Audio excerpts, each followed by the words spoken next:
Hey guys, welcome to my review for Chapter 2 of Platinum Man. Now, in case you're wondering, the spoiler discussion for Bakuman should be out tomorrow. I held it off one day because the new chapter of Platinum End was out. And I mean, both series are from the same author, so it's all good. So this chapter starts off a little while after the first one. Mirai goes to stay at the hotel because, you know, his guardians, as well his aunt, kind of died, and now his uncle is being framed for it, so he really doesn't have anywhere to go. Although we see that he still isn't feeling all that happy. He's still kind of bummed out, especially because, you know, he just watched his aunt murder herself, even though he did find out that the deaths of his parents were his fault. He really doesn't want anything to do with these powers. And then Nase explains to him the whole deal with all the 13 angels and, you know, picking someone to be a new god. And he really doesn't want to do anything with it. He says, you know what, if I'm going to be happy, I want it to be normal happiness. I don't want any of this angel bullcrap. Then he decides that he's going to use the red crimson arrow to make his uncle turn himself in. However, then Nase suggests something which makes me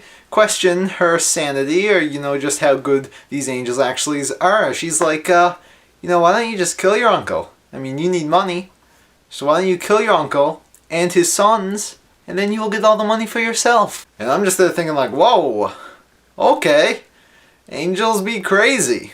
And he's thinking the same thing. He doesn't want to do this, so he's just going to get his uncle to turn himself in. And he's like, well, even if I use the red arrow, how would I know if I would be able to kill him? And then Nase explains to him that there was actually another arrow in his possession, which is a white arrow. And this white arrow instantly kills people if you shoot them. The red arrow makes people fall in love with you, and the white arrow kills them. Just like that, too. It's an instant, painless death. And it's pretty crazy knowing that all of these angel guys now pretty much have ways of killing people. And so then I was thinking, well, will these powers work on other people with angels? And that question was answered as Mirai sees this guy in the news. He is a celebrity, and he notices that an angel is following him. And now him and Nase are the only people who can see it, because this works sort of like how in Death Note you could only see Shinigami if you actually had touched the notebook, and with this you can only see angels if you actually have the power of angels. So he sees that this celebrity dude has the power, and he is abusing the crap out of it. He made a whole bunch of girls fall in love with him,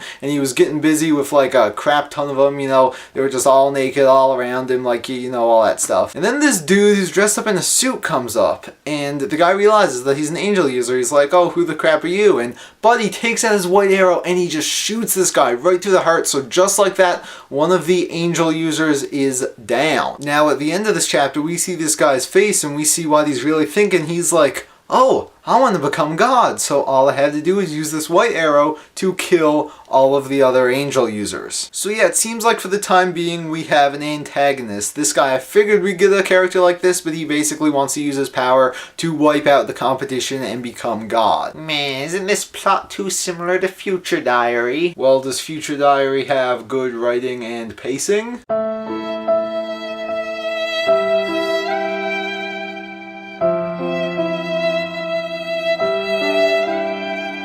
So yeah, right from the second chapter, things are getting very interesting. It seems like Mirai may eventually have a confrontation with this guy, as well as a bunch of the other angel users, and we have no idea what is going through these guys' heads. Like, there was this one dude who just wanted to abuse his powers, and now we have this guy who wants to kill everyone. And there are people like Mirai who, they don't care about being God. I mean, Mirai just wants to be happy, like, normally, not through all this crazy angel crap. Now, one thing Nase says that caught my interest is that people with angel powers can actually avoid the arrows, and the only way they can do this is if they fly away faster than the arrow. There is literally no way that normal people can avoid these arrows because they need to be basically traveling at the speed of an angel. And it kind of makes me wonder if you know, people like Mirai or someone could actually save someone by like picking them up and, you know, taking them away from an arrow. And this also makes me wonder if we're gonna see some crazy action scenes in the future with angels flying all over the place shooting arrows and avoiding them, because that would be pretty awesome. So those are my thoughts on chapter 2 of Platinum End. Now, the first chapter was awesome. It was such a good first chapter, and chapter 2 is just making it even more interesting, and I can't wait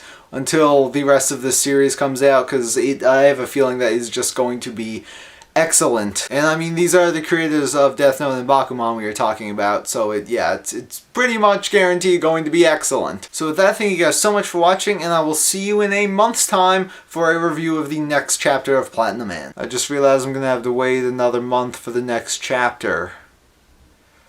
Gross.